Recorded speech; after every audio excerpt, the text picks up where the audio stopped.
Los Angeles Lakers are in a very confusing state right now with LeBron and the same with Luka. They're battling two different timelines here. You have LeBron, who is 40 years old. He wants to contend for a championship for the rest of his career, which I don't blame him. The man is 40 years old. Then you have Luka, who is 26 years old. Many people are saying that he's just entering his prime. The Lakers want to save future draft resources and future cap space to go out there and build around Luka long term. I want to say this early on in this video. The national media has done a terrible job in terms of covering this story with LeBron. He has not asked for a trade. So if you see anyone going out there and saying that he may go to the Knicks, he may go to the Mavericks, he may get traded back to Cleveland, it's not going to happen. We have this on record.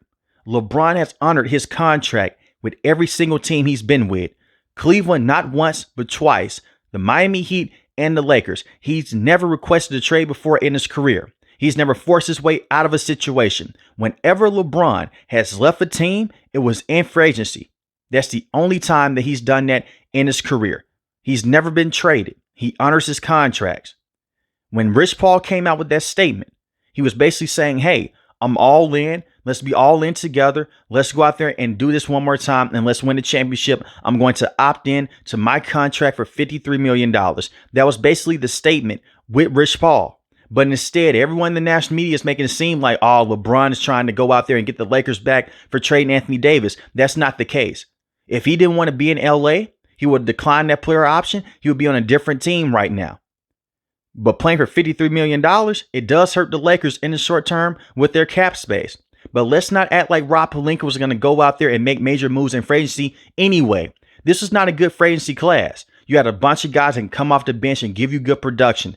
It was not one star that you can go out there this year in free agency and bring in to be a huge game changer for you.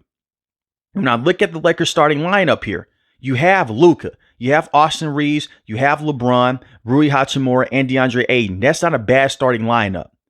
When you made the trade to bring in Luka last season, you moved on from Anthony Davis, but you were still a top seed in the Western Conference, even with all the injuries that Anthony Davis was going through. Because J.J. Redick was a very good head coach in his rookie year as a coach. You had the third best record in the West, dealing with so many injuries.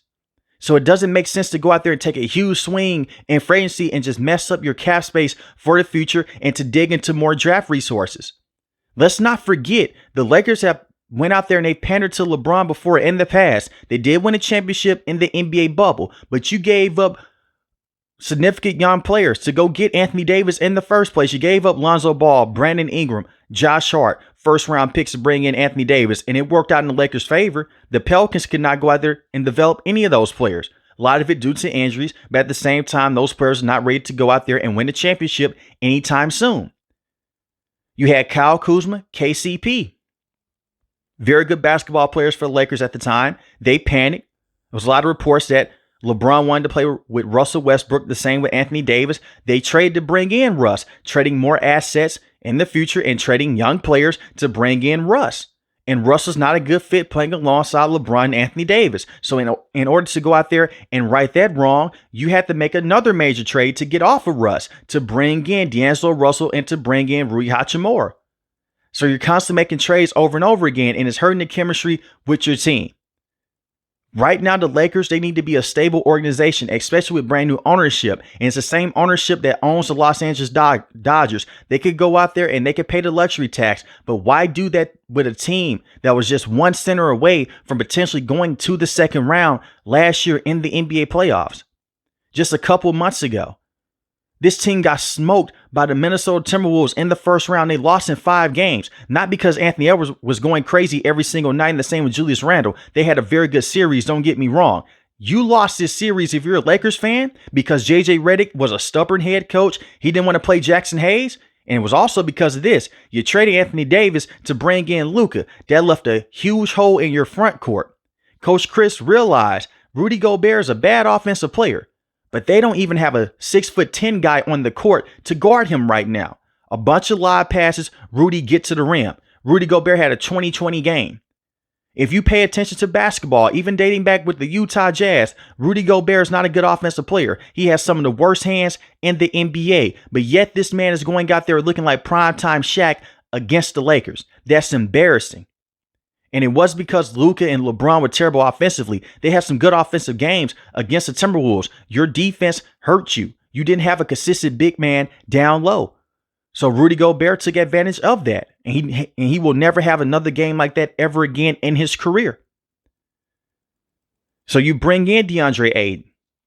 Now, DeAndre Ayton is not a superstar center. I don't want anyone to come in the comment section and say I'm overhyping DeAndre Ayton. I know who he is. With the Phoenix Suns, he has some very good moments. He has some bad moments. But when they made that move to bring in CP3, it elevated everyone's game. As a screener and rolling to the basket, DeAndre Ayton had a career year. He got a max contract extension, mostly because of Monty Williams and that system when he was the head coach and because of CP3. DeAndre Ayton performed very well.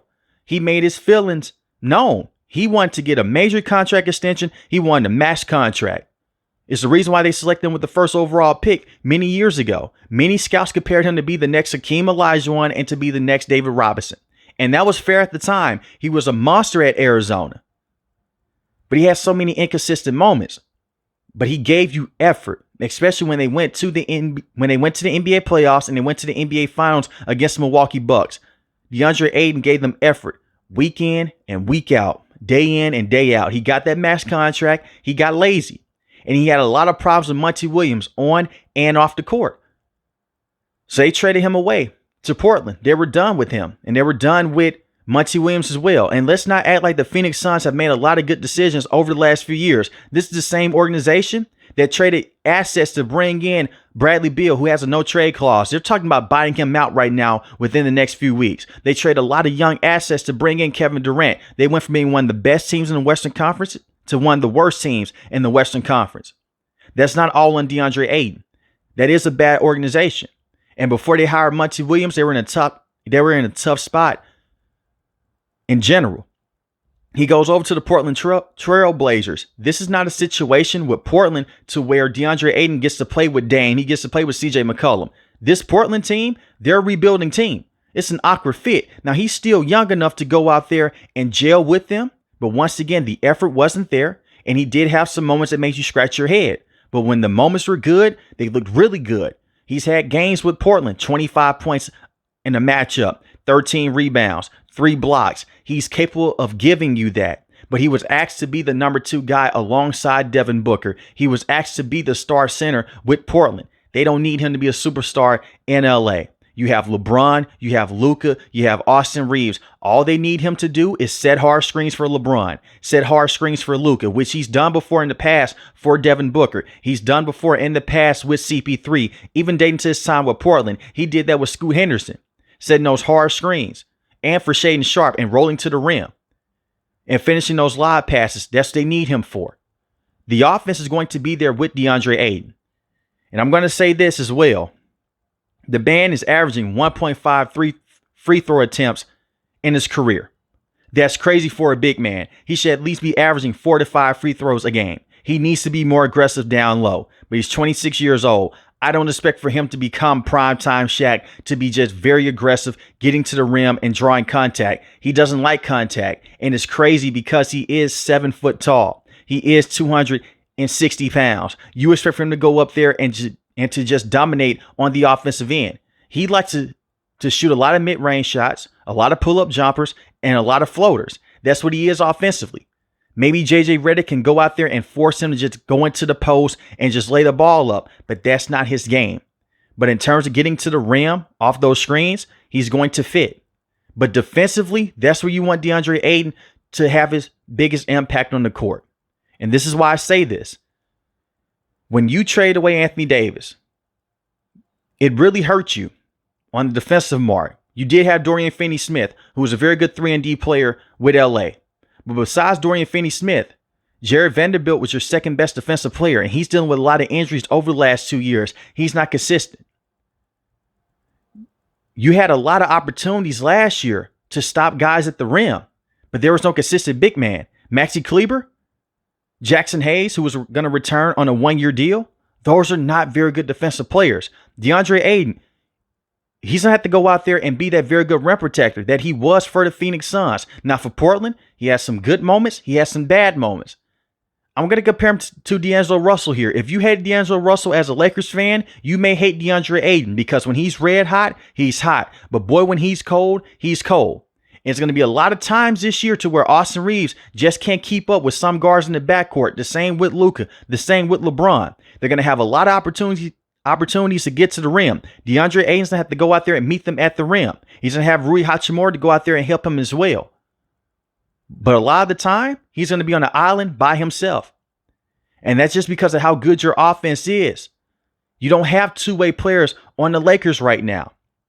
But at the same time, you had the third best record last year in the West. Just roll with it. JJ Redick, this is on him to go out there and figure things out.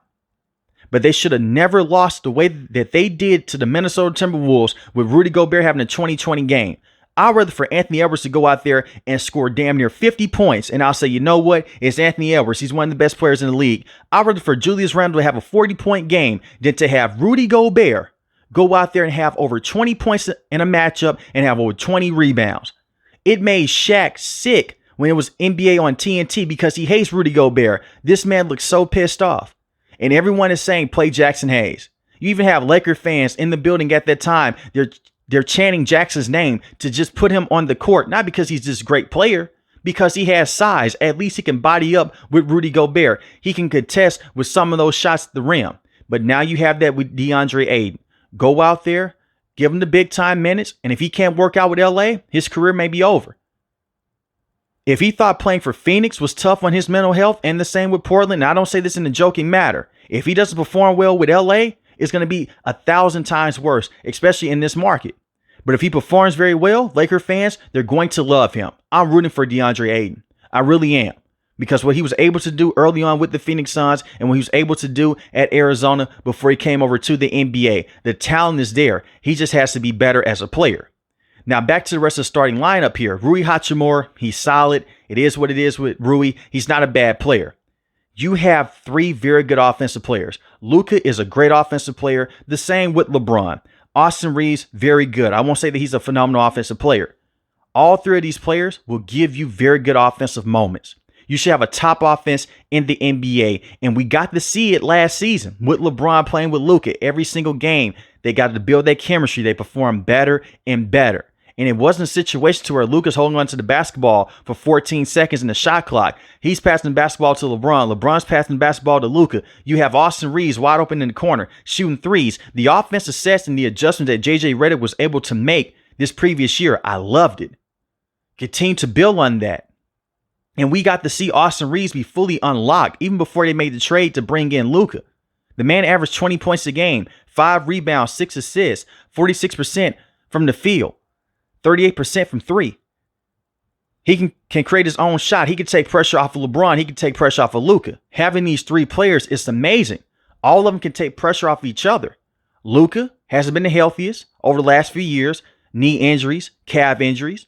But he doesn't have to go out there and carry this team on his back. We've seen him play on and off ball with Kyrie Irving. And the same with LeBron. So having all these options, getting to the rim, shooting those step back threes is going to help out the entire team and screening for each other and giving effort. The problem with the Lakers in the past, they didn't have many athletes on their team that can go out there and just finish at the rim. That can just go out there and run up and down the court. You have that with DeAndre Ayton now. Vando, if he can stay fully healthy, and I'm talking about Jared Vanderbilt here, if he can stay fully healthy for at least 55 games in a year, he's a very good athlete. The same with Rui Hachimura. They can all just go out there, do their own thing, fit into their role. They're elite role players if they can play up to their highest potential. But I don't stand on side the camp of people trying to blame LeBron and say, why didn't he take a pay cut? Why didn't he do this? Why didn't he do that? It seems like this stage of the game with LeBron, he's damned if he does, he's damned if he doesn't. And he's not the perfect player anymore. He's still one of the best offensive players in the game. The defense is terrible at times, but the same can be said with Austin Reeves and the same can be said with Luka. But when you look at LeBron James and his numbers this season, you have to give him credit, even if you hate him. 24 points a game, 8 rebounds, 8 assists, shooting 51% from the field, 38% from three. That will get the job done. Luka, look at his numbers. 29 points a game, 8 rebounds, 7 assists, 45% from the field, shooting 37% from three. Their offense should be amazing this year. But defense is going to be their biggest problem. You did lose Dorian Finney-Smith in free agency. He went to the Houston Rockets. That does suck because you gave up a lot to bring in Dorian Finney-Smith, but that's okay. You bring in Jake. Now, Jake is a young player. He's had some very good defensive moments. He's not the same elite defender that Dorian Finney-Smith is, but he's so young that he can become that guy one day. And I look at Jake, 23 years old, 6'7", 7 points a game, 4 rebounds, 3 assists, shooting 48% from the field, but it's a three-point shot. He shot 42% from three this year. It's definition of a 3-and-D player coming off the bench, and you don't have to give him big-time minutes to go out there and to be effective because the defense is going to be there every single night. The effort is going to be there. Now, the rest of the players coming off the bench, I have problems here. Once again, Vando has dealt with a lot of injuries in the past. Maxi Kleber, I don't look at him as being a very good player coming off the bench every single night. Jordan Goodwin, I don't have that much faith in him. Gabe Vincent has been a bust of a signing. They went to free agency a couple of years ago. They signed him from the Miami Heat. That's when he had that crazy playoff run. Hasn't done much since then. And I'll say this about Rob Pelinka and the entire front office here. Stop signing Miami Heat undrafted talent. Quit it. You signed Kendrick Nunn. Dealt with a knee injury. He rarely played for the Lakers. And when he did not look good. Gabe Vincent hasn't had that superstar moment for the Lakers coming off the bench. He's had some okay moments, but what he was able to do with the Miami Heat, having 25-point games, having 30-point games with good efficiency, he hasn't done it just yet with LA. And we've had a huge sample size so far with Gabe Vincent playing alongside LeBron, playing alongside Anthony Davis. He's just not going to be that guy, averaging 6 points a game. And he's not a good defender either. He can run your offense coming off the bench, fine. But he's not going to be that superstar player that you're looking for to come off the bench and to take that load off of these offensive players. And they don't even need him to be that. They just need him to be a solid bench piece. They need him to be better. And I look at someone like Dalton Knecht. I believe that his days are numbered with LA. If they re-sign Austin Reeves, because Austin Reeves did decline a contract extension this year, he could double back and make more money next season. And I think that's going to be the case. That's why they're trying to preserve that cap space. But Dalton Knecht, he's a one-trick pony so far in his career. Even though he was a rookie last year, had a lot of good moments as a very good three-point shooter. But they need more defenders coming off the bench that can fill in both roles, defense and three-point shooting ability. This is the thing with Dalton Knecht. They almost traded him to the Charlotte Hornets to bring in Mark Williams. That trade fell through when Mark Williams was dealing with a back injury. And the Lakers said, give us our player back. So that was a weird situation with Dalton Knecht. We'll see if they keep him around long term, but I would not be surprised they moved on from Dalton Knecht and maybe a second round pick to bring in a veteran defensive player. But right now, the Lakers, they're in a good spot. All they needed was just a consistent big man that would give you consistent minutes, that would just go out there, play defense, have size, finish at the rim. That's all they needed. They won a lot of basketball games last season playing small ball with LeBron, with Luka, with Austin Reeves. So imagine what they can do with DeAndre Ayton. And he's now the number 4 option with the Lakers. He went from being the number 1 option at times with Portland. Went from being the number 2 option at times with Phoenix. He should fit in very nicely with LA. And once again, if he doesn't, you move on from him. It's a 2-year deal. But let me know in the comment section below, how do you feel about the LA Lakers? If you're new to the channel, hit the subscribe button. If you like the video, hit the like button. Most importantly, want each and every last one of you guys stay safe, stay positive. Thanks for the video, guys. God bless. Peace.